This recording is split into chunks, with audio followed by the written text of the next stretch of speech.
Nah, ini salah satu kisah langsung tentang seorang sahabat yang menceritakan perihal mimpinya kepada Nabi. Ya, namanya lagi-lagi Abdullah bin Salam, sahabat yang tadi sudah kita sebutkan. Aku pernah bermimpi di masa Nabi Muhammad masih hidup. Lalu aku ceritakan kepada Rasulullah, wa ra'aitu ka'anni fi rawdah. Dalam mimpiku itu aku merasa saat itu tengah berada di tengah-tengah taman rawdah. Ya, tengah-tengah taman. Dzakara min sa'atiha wa khuduriha, karena saking luasnya dan hijaunya. Ya, jadi dalam mimpi itu dia merasa sedang berada di taman yang sangat luas dan hijau. Ya. Wasṭaha 'amudun min hadid. Di tengah-tengah taman itu terdapat amud. Amud ini tiang min hadid, terbuat dari besi. Asfaluhu fil ardi. Bagian bawahnya itu tertancap ke dalam bumi, wa a'lahu fis sama. Adapun bagian yang atasnya itu sampai menjunjung tinggi ke langit. Fi a'lahu urwah, faqila li irqa. Ya, lalu ada yang berkata kepadaku dalam mimpi itu, naiklah. Ya, naiklah dengan menggunakan yang tadi Bapak Ustaz. Irqa, qultu la astafid. Dalam mimpi itu aku mengatakan saya tidak bisa. Fa'atani wasifun farafa thiyabi min khalfi. Lalu orang yang tadi mengatakan naiklah, ya, ke atas tiang tadi Bapak Ustaz, lalu dia mendatangi. Wasifun farafa thiyabi. Lalu dia mengangkat pakaianku min khalfi, dari arah belakangku. Faraqitu hatta kuntu fi a'laha. Lalu aku memanjat, ya, tiang tadi hingga aku sampai ke arah yang paling tinggi. Ya. Fa akhadtu bil urwah, fa qila lahu istamsik bil urwah. Ya, hingga aku sampai ke puncaknya. Ke puncak dari tiang tadi Bapak Ibu sekalian. Ini mimpinya Abdullah bin Salam. Lalu fa qila lahu, dikatakan kepadanya istamsik bil urwah. Ya, berpeganglah pada puncak dari tiang ini. Wastaiqadtu, lalu aku pun terbangun dari tidurku. Wa innaha la fi yadi. Faqasastuha 'ala Nabi sallallahu alaihi wasallam. Lalu aku ceritakan kepada Nabi Muhammad SAW tentang mimpiku. Qala, kata Nabi Muhammad, tilka rawdatul Islam. Itu yang kau lihat itu adalah taman Islam, kata Nabi Muhammad SAW. Wa dzalikal 'amudul Islam. Dan tiang itu adalah tiangnya agama Islam. Wa tilkal urwatul wuthqa. Dan puncaknya adalah urwatul wuthqa. Fa anta wal Islam hatta tamut. Karena yang tafsiran dari itu semua, insya Allah engkau tetap dalam keadaan Islam sampai kau meninggal dunia. Bismillahirrahmanirrahim. Jadi subuh hari ini kita akan masuk kepada bab berikutnya, yaitu tentang as-sabahu an-nabawi. As-sabahu an-nabawi, pagi hari Rasulullah Sallallahu Alaihi Wasallam. Kaum muslimin dan muslimat, summa tataqaraba atrafus suhuf. Jadi setelah Nabi Muhammad berzikir setelah salat subuh, kemudian Nabi Muhammad Sallallahu Alaihi Wasallam berdoa setelah salat subuh dan juga membaca zikir di waktu pagi hari. Kemudian Nabi Muhammad tataqaraba atrafus suhuf, menghadap ke arah jamaahnya, mendekati saf kaum muslimin. Jadi seperti halnya imam setelah sholat, ya, kemudian ia menghadapkan wajahnya ke arah jamaahnya kaum muslimin. Kemudian apa yang dilakukan oleh Nabi Muhammad SAW? Fayutifu ashabu Rasulullah Sallallahu Alaihi Wasallam bihi. Lalu para sahabat secara otomatis mengelilingi Nabi Muhammad SAW, ya, membuat majlis dengan Rasulullah Sallallahu Alaihi Wasallam. Wa huwa jalisun fi musalla. Di saat Nabi Muhammad, ya, duduk di tempat salatnya. Jadi para sahabat secara otomatis ketika Nabi menghadapkan wajahnya ke arah para sahabat, mendekatkan diri ke arah, ya, jamaahnya, maka secara otomatis para sahabat mengelilingi Nabi Muhammad Sallallahu Alaihi Wasallam. Muqabbilun ilaihim. Rasul pun menghadapkan wajahnya ke arah para sahabat. Kemudian fayusfiru lahum dawu sabahi ardiyai wajhi Rasulullah Sallallahu Alaihi Wasallam. Jadi bisa kita bayangkan keistimewaan, ya, pagi hari para sahabat, mereka tercerahkan dengan wajah Nabi Muhammad SAW. Jadi baru saja mereka selesai salat subuh, melihat wajah Nabi Muhammad, dan itu menjadi kebahagiaan tersendiri. bagi para sahabat Nabi Muhammad SAW ketika mereka bisa menatap wajah Rasulullah SAW. Wa kana abyad wadi'an. Kisah wajah Nabi Muhammad ini putih bersih, ya, putih bersih, wadi'an, bahkan memancarkan cahaya Bapak Ibu sekalian. Ini ada dua makna, bisa maknanya hakiki dan maknanya majazi. Ya, mana hakiki? Memang wajah Nabi Muhammad memancarkan cahaya yang menyinari orang-orang yang memandang wajahnya. Yang kedua adalah makna majazi, artinya Nabi Muhammad terpancar dari wajahnya senyuman, walaupun dengan keadaan sulit sekalipun tidak pernah menghilangkan wajah Rasulullah Sallallahu Alaihi Wasallam. Ya, subhanallah. Jadi satu kenikmatan yang sangat agung. Baru saja di waktu pagi para sahabat telah melihat wajah Nabi Muhammad yang berseri-seri. Kemudian kaum muslimin dan muslimat, ka'anna syamsa tajri fi wajhihi. Seakan-akan matahari tengah berjalan di wajahnya Nabi Muhammad Sallallahu Alaihi Wasallam. Yara an-nadiru fi muhayyahu basya'u sidqi.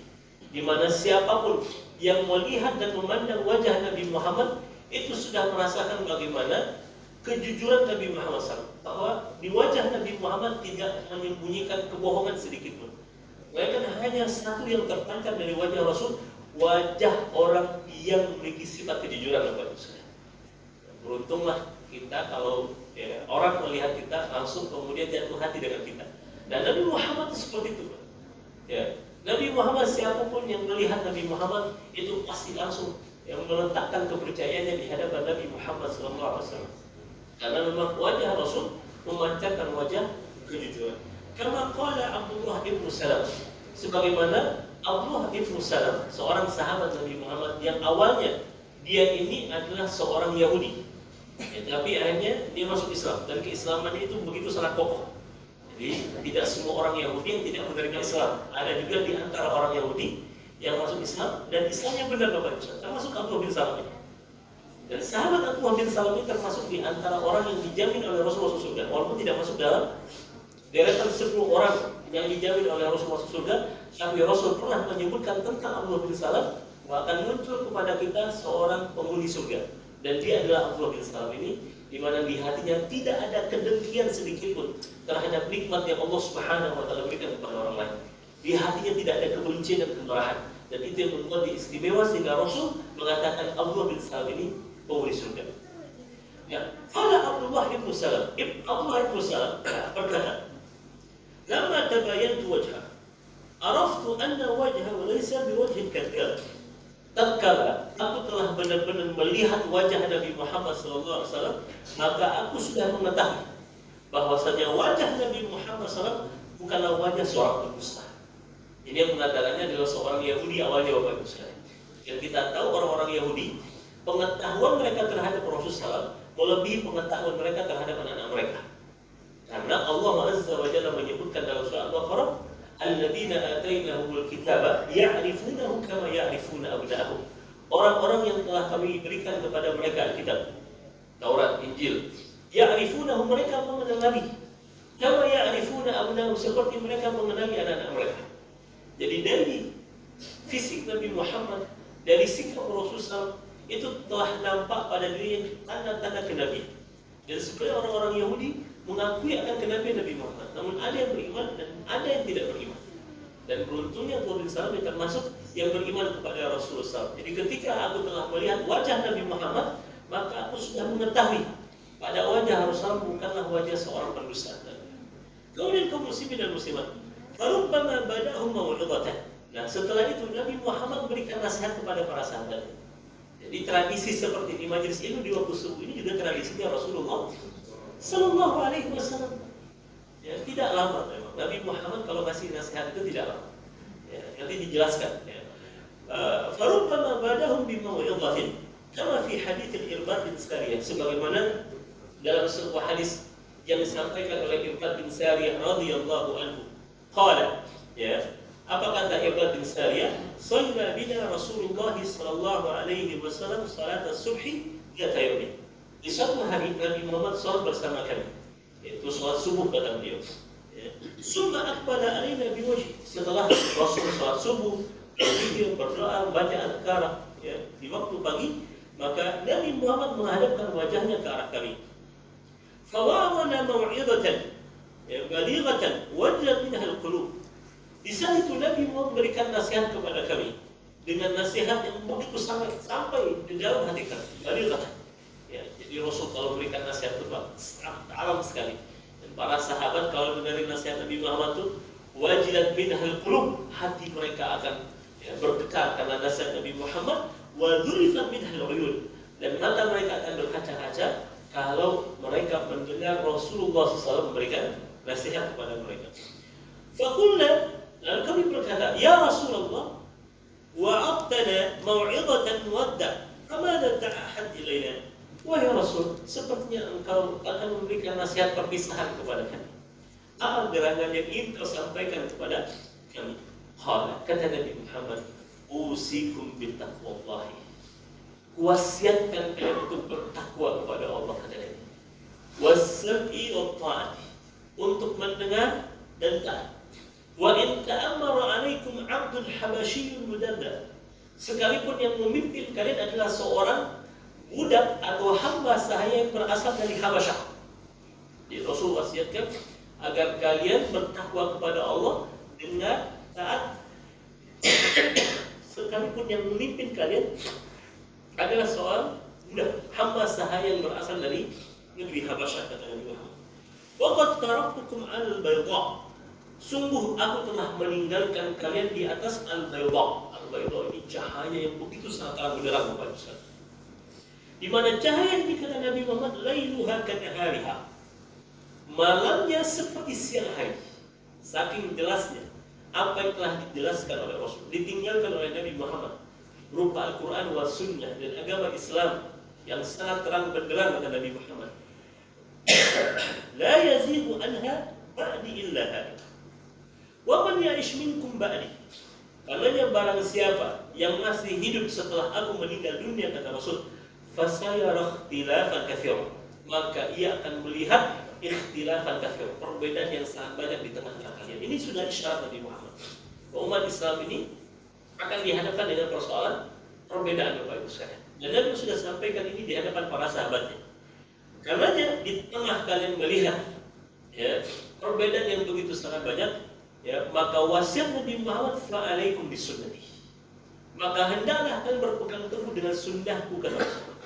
Wa sunnatil khulafa ar-rasyidin al-mahdiyyin, dan sunnahnya para khulafa ar-rasyidin yang mendapatkan petunjuk dari Allah. Artinya wasiat Nabi Muhammad, di tengah kalian melihat perbedaan yang sangat banyak di tengah-tengah kalian, maka hal yang perlu kalian lakukan adalah berpegang teguh dengan sunnahku dan sunnahnya para khulafa ar-rasyidin yang mendapatkan petunjuk dari Allah. Fatamassaku biha, maka berpegang teguhlah padanya, kata Nabi Muhammad. Wa addu 'alaiha bin nawajis, gigit sunnahku itu dengan gigi geraham kalian. Artinya jangan lepaskan dari kehidupan kita kebaikan-kebaikan yang telah diwariskan oleh Rasulullah. Apalagi di akhir zaman seperti kita saat ini. Bekal kita untuk bisa selamat dari berbagai macam fitnah di akhir zaman adalah berpegang teguh dengan sunnah Rasulullah SAW. Kemudian Nabi Muhammad juga mewasiatkan wa iyyakum wa muhdatsatil umur. Karenanya jangan sekali-kali kalian membuat perkara-perkara baru di dalam agama kalian. Fa inna kulla muhdatsatin bid'ah, karena sesungguhnya pada perkara baru itu bid'ah, wa kulla bid'atin dhalalah, dan setiap bid'ah itu sesat. Dan hadis ini bukan hanya dimiliki oleh saudara kita Salafi, ini hadis dimiliki oleh orang Islam secara keseluruhan, tapi dalam pemahaman yang berbeda antara kita dan mereka. Tapi ini adalah wasiat Nabi Muhammad agar kita berpegang teguh kepada sunnah Rasulullah SAW di tengah perbedaan yang sangat banyak di tengah kaum muslimin.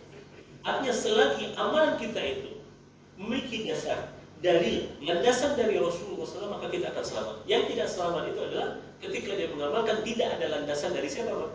Rasulullah Sallallahu Alaihi Wasallam. Nah, kemudian disebutkan di sini, walam yakun Sallallahu Alaihi Wasallam yukthir alaihim hadhihi al-iqam. Ya, Nabi Muhammad biasanya kalau memberikan nasihat itu tidak panjang-panjang, tidak banyak. Saya udah merasa banyak kan. Jadi Nabi Muhammad kalau ngasih nasihat itu tidak panjang-panjang, tidak banyak-banyak. Mengapa? Wa inna ma kana yatakhawwaluhum biha wa yata'aduhum min ghairi imlaq. Karena Rasul tidak mau Ya, para sahabat merasa bosan dengan nasihat-nasihatnya. Jadi Nabi Muhammad ya kalau memberikan nasihat itu pendek, sederhana, mudah dimengerti, tidak panjang. Jadi kita lihat kalau hadis-hadis Nabi Muhammad itu pendek-pendek. Ada beberapa yang panjang, yang paling panjang itu sampai 2 halaman ada, ya 3 halaman ada dalam hadis Sahih Muslim itu ada satu hadis sampai 3 halaman. Ya, tapi secara umum Nabi Muhammad kalau berikan nasihat itu pendek-pendek. Agar apa? Agar tidak bosan para sahabat dengan nasihatnya. Ya, dan bahkan para sahabat merindukan nasihat Nabi Muhammad SAW. Ya. Kemudian kaum muslimin khasyata as-sama alaihim karena Rasul khawatir. Ya, para sahabat akan merasa jenuh dengan nasihat Nabi Muhammad karena Nabi Muhammad dalam metodologi memberikan nasihat dan pengajaran tidak panjang-panjang. Ya, singkat, padat, tapi menghimpun banyak makna. Inilah keistimewaan dari ya kalam Rasul, perkataan Nabi Muhammad sallallahu alaihi wasallam. Kemudian kaum muslimin wa yas'aluhum in jitama'u khawlahu. Lalu setelah itu Nabi akan bertanya kepada para sahabatnya setelah memberikan nasihat tidak panjang, tidak banyak. Nabi akan bertanya kepada para sahabatnya, hal fikum maridun a'udhu? Adakah di antara kalian yang sakit sehingga aku akan menjenguknya? Ada kabar tidak dari saudara-saudara kalian yang sakit sehingga aku akan menjenguknya, kata Nabi Muhammad SAW. Kemudian fa in qalu la, maka ketika para sahabat mengatakan tidak ada di antara kami yang sakit wahai Nabi, qala fa hal fikum janazah atauha? Atau adakah di antara kalian yang mendengar ya salah satu di antara kalian yang meninggal dunia hingga aku akan ya mengikuti proses jenazahnya, kata Nabi Muhammad. Jadi Rasul begitu sangat perhatian kepada para sahabatnya. Bertanya Pak, gimana Bapak Fulan masih sakit tidak? Kalau misalkan kemarin Rasul mendengar bahwa si Fulan sakit, Rasul kan bertanya kabar, Fulan masih sakit tidak? Gimana? Fulan sudah selesai masalahnya? Begitulah perhatian Nabi kepada para sahabatnya. Ya. Sampai ke hal yang sangat sederhana, Rasul memperhatikan keadaan para sahabat. Ada yang sakit tidak? Aku akan menjenguknya kalau seandainya ada di antara kalian yang sakit. Kemudian kaum muslimin dan muslimat, wa yas'alu amman faqada min ashabihi. Rasul juga bertanya ya tentang para sahabat yang tidak hadir di majlisnya. Kemana Fulan? Adakah masalah dengan dirinya? Adakah kabar tentang dirinya? Kenapa dia tidak hadir di subuh hari ini di tengah-tengah kita? Subhanallah. Jadi Rasul sangat perhatian sekali. Ya, jangan sampai kita ada saudara kita yang tidak hadir dalam sholat berjamaah misalkan, lalu kemudian kita abaikan, tidak bertanya tentang dirinya. Mungkin dia sedang sakit yang kita tidak mengetahuinya. Rasul bertanya, kemana Fulan kok tidak kelihatan di subuh hari ini? Kemudian kaum muslimin dan muslimat rahmatullah azza wa jalla, faqad sa'ala 'anil mar'ah as-sauda allati kanat takum al-masjid. Bahkan pernah Nabi Muhammad bertanya tentang seorang wanita berkulit hitam, Bapak Ibu, di mana wanita ini ya hari-harinya itu biasanya ngurusin masjid, bersihkan masjid, menyapu masjid. Seorang wanita berkebangsaan kulit hitam, Bapak Ibu. Ya. Kemudian kata Nabi Muhammad SAW, ya, kata para sahabat, faqal, ya, tentang wanita tersebut, matat, wahai Nabi, wanita itu telah meninggal dunia. Rasul maksudnya kok nggak nampak lagi nih perempuan yang biasa membersihkan masjid. Kata para sahabat, matat, dia sudah meninggal dunia, wahai Nabi. Faqala afala kuntum adantumuni, kenapa kalian tidak memberitahuku tentang wafatnya wanita berkulit hitam tadi yang biasanya membersihkan masjid kita ini? Faqalu, kata para sahabat Rasulullah, faka'annahum sagharu amraha, seakan-akan para sahabat itu ya biasa aja gitu, karena memang dia hanya seorang wanita yang suka. Ada yang mereka melihat, para sahabat melihat kan hanya tukang sapu aja gitu. Seakan-akan mereka sagharu, ya, menganggap remeh wanita berkebangsaan kulit hitam yang biasa membersihkan masjid. Ya. Nah, di situ Nabi Muhammad SAW mengatakan, duluni ala qabriha, tolong tunjukkan kepadaku di mana kuburannya. Ya. Jadi ketika Rasul mengetahui bahwasanya wanita ini telah meninggal dunia dan para sahabat seakan-akan menganggap remeh ya, wanita ini, Bapak Ibu sekalian, kata Nabi Muhammad, duluni ala qabriha, tolong tunjukkan kepadaku di mana kuburan wanita itu. Lalu ya, summa ada qabraha fa shalla 'alaiha wa da'a. Rasul mendatangi kuburannya, salat di atas kuburannya dan berdoa untuknya. Ya, ini menunjukkan bahwasanya kita boleh melaksanakan sholat jenazah di kuburan Bapak Ibu sekalian.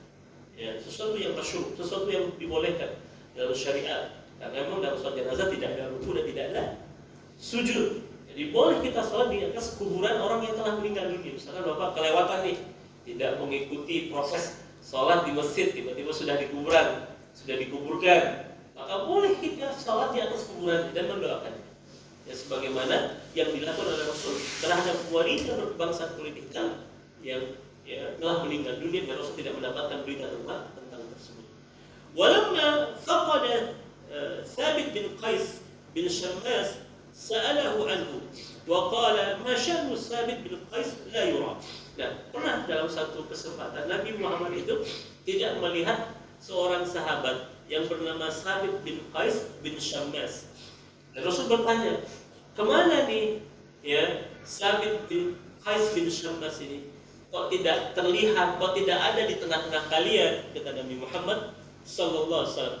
Ya, ashtaki, tolong sampaikan kepadaku apa perihal Thabit bin Qais sehingga dia tidak terlihat di tengah-tengah kalian. Kemudian kaum muslimin faqala Sa'ad bin Mu'adz. Sa'ad bin Mu'adz mengatakan, innahu ajari wa ma alimtu lahu bisyaqwa. Kata Mu'adz bin Jabal radhiyallahu anhu, Sa'ad bin Mu'adz, sesungguhnya dia itu adalah tetangga wahai Rasul. Setahu dia tidak ada masalah yang membuat dia tidak hadir. Setahu dia baik-baik saja, kata Sa'ad bin Mu'adz. Kemudian fa'atahu Sa'ad fa idza huwa qad dakhala baitahu wa aghlaqa alaihi babah yabki. Lalu Sa'ad bin Mu'adz ini mendatangi rumah Thabit bin Qais ini. Ternyata Thabit bin Qais bin Shammas ini sedang berada di dalam rumahnya, di mana dia menutup pintu rumahnya dan tengah menangis di dalam rumahnya. Ya, Thabit bin Qais tadi Bapak Ustaz. Kemudian itu, faqala lahu ma sya'nuka. Kata Sa'ad bin Mu'adz kepada Thabit bin Qais, ada apa denganmu? Apa persoalanmu? Ya. Kemudian faqala syarrun. Kabarku dalam keadaan buruk nih, kata Thabit bin Qais kepada syarrun. Inna Allah yaqul, Allah Subhanahu wa ta'ala telah berfirman, ya ayyuhalladzina amanu la tarfa'u aswatakum fawqa sawti nabi. Ya, Allah berfirman, hai orang-orang yang beriman, janganlah kalian meninggikan suara kalian di atas suara Nabi Muhammad. Ya, ini juga banyak tafsirannya Bapak Ibu sekalian. Meninggikan suara di sini memang suara hakiki, Pak. Kalau kita berbicara, suara kita lebih tinggi dibandingkan dengan suara Nabi. Allah melarang. Jangan sampai kalian mengangkat suara kalian, meninggikan suara kalian di atas suara Nabi Muhammad. Dan ini ada kepada Rasul. Termasuk tatkala kita mendengarkan hadis dibacakan. Dan jangan sampai kita membuat keributan melebihi dari suara ustaz yang sedang membacakan hadis tersebut. Ya. Dan ini juga bagian daripada la tarfa'u aswatakum fawqa sawti nabi. Karena yang disampaikan adalah hadis-hadis Rasulullah sallallahu alaihi wasallam. Kemudian kata Allah, wa la tajharu lahu bil qawli. Dan janganlah kalian menjaharkan, meninggikan suara kalian di atas suara Nabi Muhammad sallallahu alaihi wasallam, kajahri ba'dikum li ba'din. Seperti kalian mengeraskan suara di antara kalian. Jadi jangan sampai kita menyamakan bicara dengan Nabi dengan bicara dengan teman kita. Ini adab yang diajarkan oleh Allah Azza wa Jalla lewat Al-Quran agar kita tidak meninggikan suara kita di atas suara Nabi. Dan jangan sampai kita menjahatkan suara kita, mengeraskan suara kita seperti kita bicara dengan teman-teman kita. Bicara dengan Rasul ada etikanya, ada adabnya. Nah, kemudian antahbatu a'malukum wa antum la tash'urun. Karena dengan meninggikan suara di atas suara Nabi Muhammad bisa menyebabkan apa? Antahbatu a'malukum. Bisa menyebabkan terhapusnya semua amalan kalian. Dan kalian tidak mengetahui akan hal itu. Dan ternyata wa ana rajulun syadidus sauti. Kata Thabit bin Qais, saya ini adalah orang yang memiliki suara yang sangat keras. Kalau kitanya mungkin orang dari Sumut ya Pak. Ada orang Sulawesi. Kalau orang Sulawesi bicaranya keras, gitu kan. Saya ini orang ini suka bicara dengan suara yang sangat keras kata dia kan. Akhafu an yakuna qad habata amali. Dan saya khawatir amalan saya akan hilang gara-gara suaraku yang keras ini. Ya. Fa ana min ahli nar. Kalau begitu saya termasuk di antara penghuni neraka kata dia. Begitulah para sahabat mengkhawatirkan dirinya, Pak, Masya Allah. Kita sudah dibacakan ayat nggak pernah merasa tersindir. Padahal ayat itu dibacakan untuk kita, Pak. Justru yang diingat orang lain ini cocok untuk bapak fulan ya ini. Ini cocok untuk ibu fulan. Padahal ayat itu sudah ditujukan kepada dirinya. Allah. Ya, para sahabat ketika mendengarkan ayat itu, dia langsung merasa, ini jangan-jangan ambil di saya kata Sabit bin Qais. Karena saya takut dia menjadi penghuni neraka. Faqala Rasulullah sallallahu alaihi wasallam, ketika Rasul mengetahui akan kekhawatiran Sabit bin Qais bin Syammas ini, kata Nabi Muhammad, lasta minhum, engkau tidak termasuk di antaranya wahai Sabit. Ya, lasta minhum, bal ta'ishu bi khairin. Ya, bahkan engkau adalah orang yang sangat baik, kata Nabi Muhammad.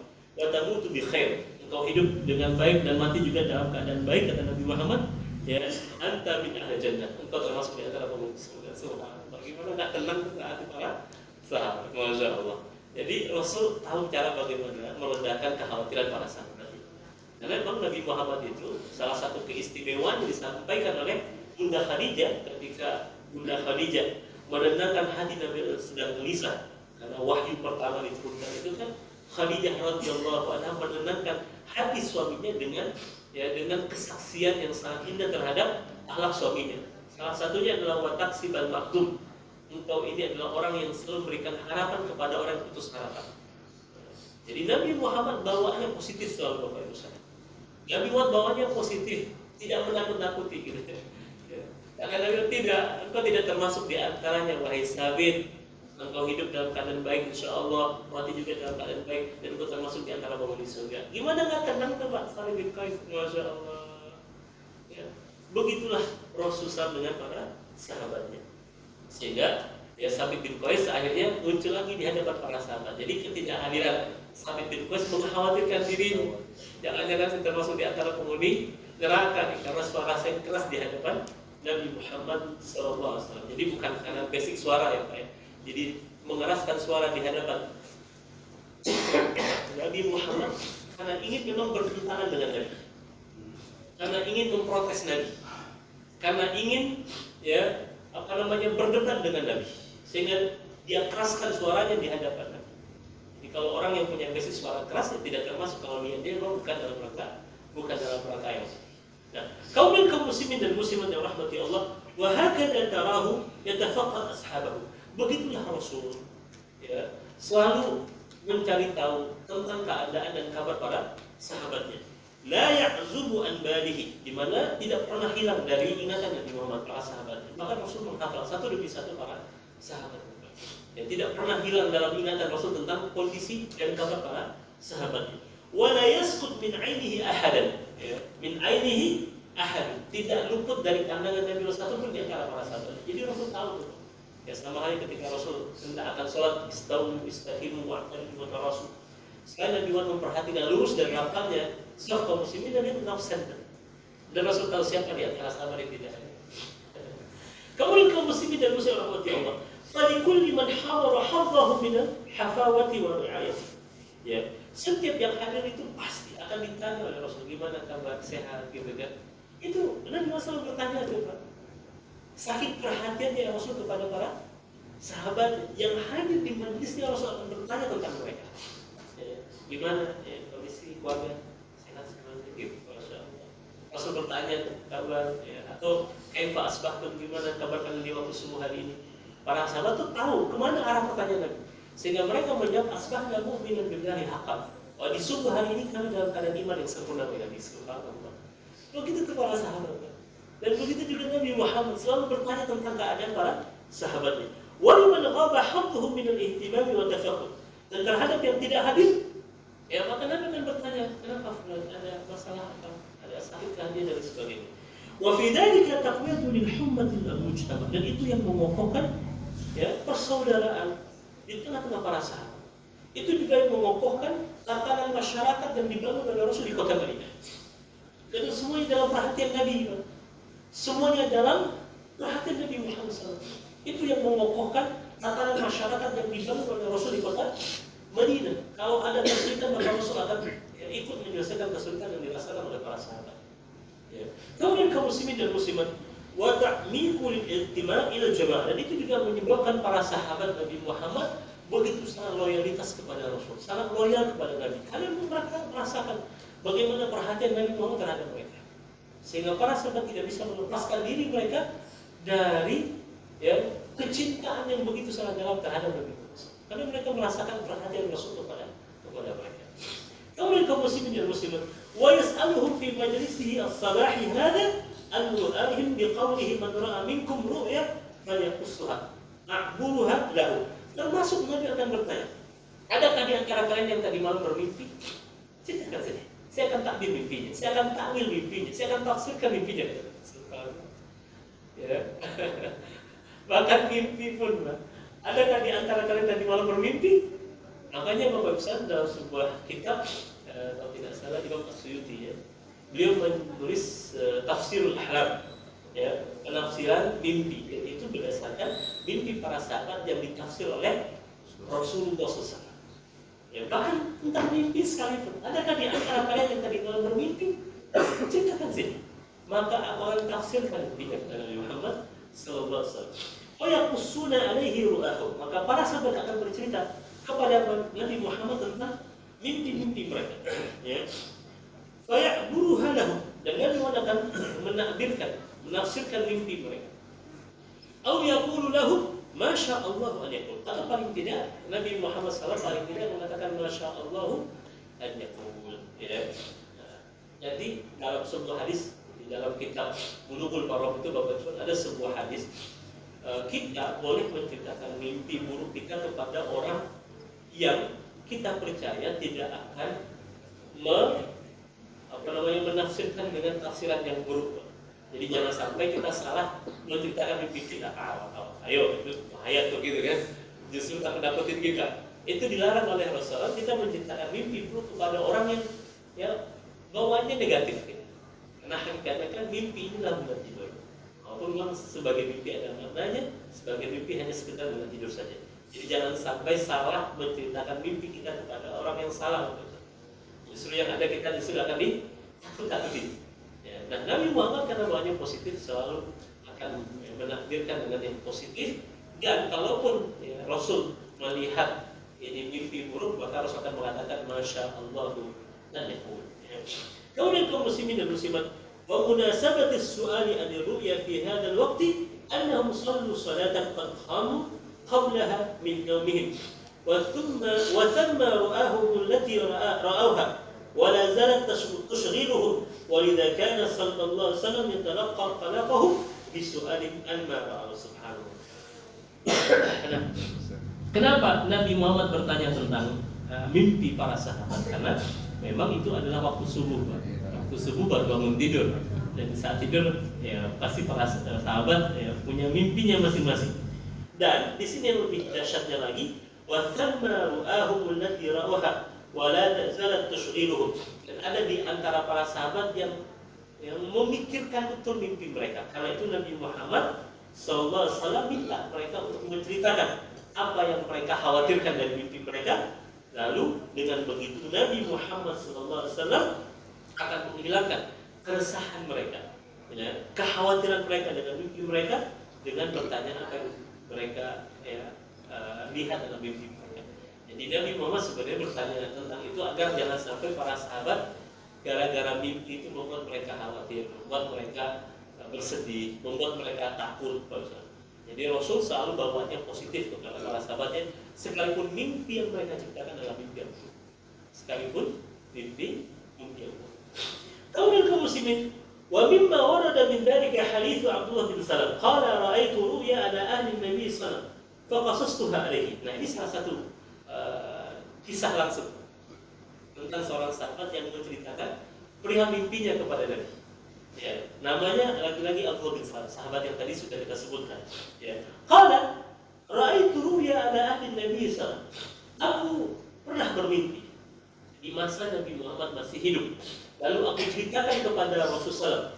Wa ra'aitu ka'anni fi rawdah. Dalam mimpiku itu aku merasa saat itu tengah berada di tengah-tengah taman. Rawdah. Tengah-tengah taman. Dzakara min sa'atiha wa khuduriha, karena saking luasnya dan hijaunya. Jadi dalam mimpi itu dia merasa sedang berada di taman yang sangat luas dan hijau. Ya. Wastaha amudun min hadidin. Di tengah-tengah taman itu terdapat amud. Amud ini tiang min hadidin, terbuat dari besi. Asfaluhu fil ardi. Bagian bawahnya itu tertancap ke dalam bumi. Wa a'lan fis sama. Adapun bagian yang atasnya itu sampai menjunjung tinggi ke langit. Fi a'lahu urwah. Faqila li irqa. Ya. Lalu ada yang berkata kepadaku dalam mimpi itu, naiklah, ya, naiklah dengan menggunakan yang tadi Bapak Ustaz. Irqa, qultu la astafid. Dalam mimpi itu aku mengatakan saya tidak bisa. Fa'atani wasifun farafa thiyabi min khalfi. Lalu orang yang tadi mengatakan naiklah, ya, ke atas tiang tadi Bapak Ustaz, bagian bawah menancap ke bumi, bagian atasnya menjunjung sampai ke langit. Ya. Lalu dia mendatangiku. Wasifun farafa athiyabi, lalu dia mengangkat pakaianku min khalfi, dari arah belakangku. Faraqitu hatta kuntu fi a'laha, lalu aku memanjat ya tiang tadi hingga aku sampai ke arah yang paling tinggi. Ya. Fa akhadtu bil urwah, fa qila lahu istamsik bil urwah. Ya, hingga aku sampai ke puncaknya. Ke puncak dari tiang tadi Bapak Ibu sekalian. Ini mimpinya Abdullah bin Salam. Lalu fa qila lahu, dikatakan kepadanya istamsik bil urwah. Ya, berpeganglah pada puncak dari tiang ini. Wastaiqadtu, lalu aku pun terbangun dari tidurku. Wa innaha la fi yadi. Faqasastuha 'ala Nabi sallallahu alaihi wasallam. Lalu aku ceritakan kepada Nabi Muhammad SAW tentang mimpiku. Qala, kata Nabi Muhammad, tilka rawdatul Islam. Itu yang kau lihat itu adalah taman Islam, kata Nabi Muhammad SAW. Wa dzalika al-'amud, 'amudul Islam. Dan tiang itu adalah tiangnya agama Islam. Wa tilkal urwa urwatul wuthqa, dan puncaknya adalah urwatul wuthqa. Fa anta wal Islam hatta tamut. Karena yang tafsiran dari itu semua, insya Allah engkau tetap dalam keadaan Islam sampai kau meninggal dunia. Semua. Gimana nggak terkena Allah, ya kan? Dan tafsiran dari mimpi itu, insya Allah Allah akan tetap dalam keadaan Islam hingga kau meninggal dunia. Begitulah Rasulullah menafsirkan mimpi para sahabat, sehingga para sahabat itu merasa tenang, khawatir lagi dengan apa yang mereka lihat dalam mimpi mereka. Kemudian kaum muslimin dan muslimat rahimani wa rahmatullah. Walaqad 'asha Abdullah bin Salam, dan benar saja Abdullah bin Salam ini hidup walladzi kana hawara yahudiyan fa aslama, di mana sebelum dia masuk Islam ternyata dia adalah seorang hawaran Yahudiyan. Seorang apa? Pendeta Yahudi. Bukan hanya sekedar orang Yahudi, tapi dia pendeta Yahudi. Ya, fa aslama, lalu dia masuk Islam. Pada wafatin Nabi SAW nahwa min 35 sana.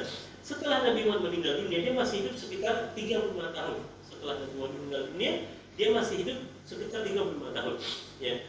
Amrat fiha ahdasul riddah wa hurubul murtaddin, di mana setelah Rasul meninggal dunia kan banyak peristiwa yang terjadi di tengah-tengah kaum muslimin, termasuk fenomena adanya di antara umat Islam yang murtad. Ya, dan kemudian adanya orang-orang yang tidak mau bayar zakat dan lain sebagainya. Dan Abdullah bin Salam ini sabitan al-Islam, tetap istiqamah dalam keislamannya, mustamsikan bil urwatil wuthqa, dia berpegang teguh dengan puncak daripada agama Islam ini hatta mata, hingga dia meninggal dunia, kama akhbarahu Nabi sallallahu alaihi wasallam yauma abara ru'yahu tilka. Ya, sebagaimana yang telah diberitakan oleh Rasul kepadanya hari di mana Rasul mentafsirkan mimpi Abdullah bin Salam. Artinya apa? Sekalipun banyak ujian, banyak fitnah setelah Nabi Muhammad meninggal dunia, ya, Abdullah bin Salam ini tetap istiqamah dalam keislamannya dan mati dalam keadaan muslim. Masya Allah. Itu diantara ya, cara Rasul menafsirkan mimpi para sahabatnya, dan Rasul selalu memberikan ya, sisi positif dari mimpi para sahabatnya. Makanya sekali lagi Bapak Ibu sekalian, kalaupun kita ingin bercerita tentang mimpi kita kepada orang-orang yang di sekitar kita, lihat dulu nih orangnya bawaan positif atau negatif gitu. Kalau bawaannya negatif, nggak usah ceritakan yang buru-buru. Yang ada justru akan menakut-nakuti kita, gitu kan? Yang ada justru membuat kita semakin khawatir. Tapi kalau kita yakin kepada orang yang bawaannya positif, ya bawaannya menenangkan, maka ceritakan saja. Ya, agar kemudian keresahan, kekhawatiran, ketakutan yang ada dalam diri kita bisa sebagaimana Rasulullah SAW selalu menanggapi positif mimpi para sahabat-sahabatnya. Kemudian kaum muslimin dan muslimat, wa fi dzalika وكأن تعبير النبي صلى الله عليه وسلم لهذه الرؤيا إشارة أن سيكون ردة يرتد فيها في عام من الناس. Jadi seakan-akan juga tafsiran mimpi Abdullah bin Salam oleh Rasulullah SAW ini, Nabi ingin memberikan isyarat apa? Akan terjadi banyaknya orang yang murtad setelah dia meninggal dunia. Yartaddu fiha fi amun minan nas, akan ada di antara manusia yang murtad dari agama Islam. Dan benar, baru di zamannya siapa? Abu Bakar As-Siddiq radhiyallahu anhu menjadi khalifah, banyak di antara umat Islam yang dulu mereka Islam di zaman Nabi Muhammad mereka murtad. Kemudian walakin Abdullah bin Salam lam yakunu minhum wa hakadha kana sallallahu alaihi wasallam. Dan alhamdulillahnya Abdullah bin Salam sebagaimana tafsirnya Nabi Muhammad terhadap mimpinya mengatakan bahwa dia tidak termasuk di antara orang yang murtad, akan istiqamah dalam Islam. Dan begitulah Nabi kita Nabi Muhammad sallallahu alaihi wasallam. Wa fi dzalika dalalatun min dalalatin nubuwah sallallahu. Dan dalam hal ini menunjukkan akan bukti kenabian Rasulullah sallallahu alaihi wasallam tentang berita yang disampaikannya adalah benar adanya. Kan banyak Nabi Muhammad menyampaikan satu berita yang padanya terbukti setelah dia meninggal dunia. Dan itu menunjukkan akan apa? Bukti kenabian Rasulullah, karena Nabi itu membawa berita. Dan berita yang disampaikan oleh Rasulullah benar terjadi. Walamma qala marra li ashabi, pernah juga Rasul mengatakan kepada para sahabatnya, man ra'a minkum ru'ya falyakussuha a'buruha lahu. Barang siapa di antara kalian yang bermimpi, maka ceritakanlah, aku akan tafsirkan mimpinya. Qala rajulun ya Rasulullah, inni ra'aitu al-laila fil manami zullatan tantifu as-saman wal 'asal wa ra'aitu an-nasa yatakaffafun minha bi'aydihim al-mustakthir wal mustaqil wa ra'a sababan wasilan min as-sama' ila al-ardi fa araka akhadta biha fa'alawta fa'alahu Allah thumma akhadha bihi rajulun min ba'dika fa'ala fa'ala Allah thumma akhadha bihi rajulun akhar min ba'dika ma fa'akhadha bihi fa'ala fa'alahu Allah thumma akhadha bihi rajulun akhar min ba'dikum fa'anqata bihi thumma usila lahu fa'ala fa'alahu Allah. Pernah satu ketika Rasul juga menawarkan, ada yang di antara kalian bermimpi? Sini cerita, aku akan tampilkan mimpinya. Lalu seseorang berkata, ya Rasulullah, wahai Rasulullah, sesungguhnya aku melihat di dalam mimpiku, apa itu? Satu keadaan yang sangat gelap gulita, kata sahabat ini, sangat gelap gulita, zullah, dan gelap ini menaungi diriku, di mana tantifus samana wal 'asal. Dalam mimpi itu aku melihat ada as-saman wal 'asal. Asal itu madu, saman ini seperti keju, tapi bukan keju yang biasa kita makan. Di Arab itu ada saman, dan biasa saman ini digunakan untuk menggoreng butter gitu. Saman wal 'asal. Dalam itu aku melihat ada butter dan juga madu.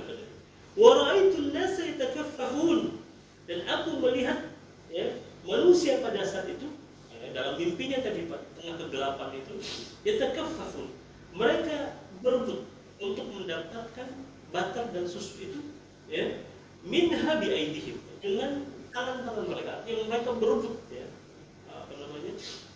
madu tadi, mereka berebut madu. Al mustakthir wal mustaqil, ada yang mengambil banyak, ada yang mengambil sedikit, karena berebutan. Ada yang mengambil banyak, ada yang mengambil sedikit. Wa ara sababan wasilan min as-sama'i ila al-ardh. Wa ara, dan aku melihat, kata dia, sababan ini Bapak Ibu sekalian, artinya aku melihat ada sesuatu yang turun dari langit ke bumi.